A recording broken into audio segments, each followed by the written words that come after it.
Akka fuunee akka mooltan jecha aynagee meediyaarraa oduu keenya kan guyyaa har'aan tanaa qabannee isinii dhiyaannee jirra. Odeessa keenyaan heelikooptariin Ameerikaa Bishooftuu qubachuun wayita humni qilleensaa Itoophiyaa waggoota 90ffaa hundeeffama qophii garaagaraan kabajaa jirutti heelikooptarii waraanaa Ameerikaa Ospreey heelikooptar jedhamu Bishooftuu qubachuun dhaga'ame.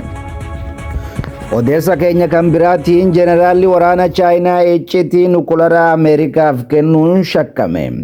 Chaayinaaf Ameerikaan diinagdee qofa otoo hin taane humna waraanaan kan wal dorgomaa jiran. Jeneraalli waraanaa michuu fi dhiyoo pirezidaantii Chaayinaa garuu akkamiin akka kana raawwatus shakkamuudhaan mana hidhaa jiraachuun dhaga'ame.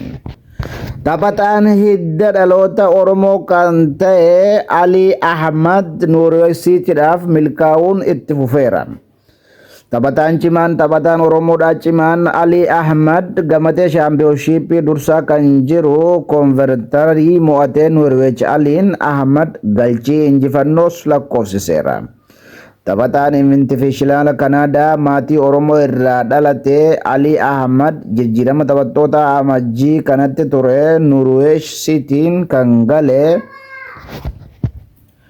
Taphataa sarara gidduu ganna 25 kun gara kilaba Ingiliz kanaan dhufu wajjii wal qabatee yaada miidiyaa kilabichaaf kenneen waa'ee hiree kanaa yeroon dhaga'e hedduun gammades jedha. Dooniin guddaa Ameerikaa xiyyaarota waraanaa ba'atu baha giddu goleessaa dhaqqabe. Dooniiwwan waraanaa galaanarra of duuka kan hiriirse dooniin waraanaa guddichi Ameerikaa xiyyaarota waraanaa fe'uun baha giddu goleessaa dhaqqabuu qondaalonni olaanoo Ameerikaa lama himan.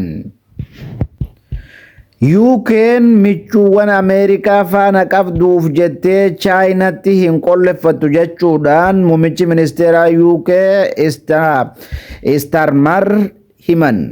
Dhiyootti Chaayinaa daawwachuuf qophiitti kan jiru ministeerri muummee UK Sir Keir Starmer dubbii akkasii kana maalirraa kaanii dubbatanis jechuun warri keessa beekuu qeeqaa jira.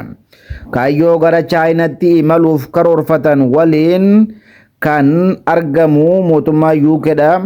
Gara Chaayinaa imaluuf akka jirus dubbatame.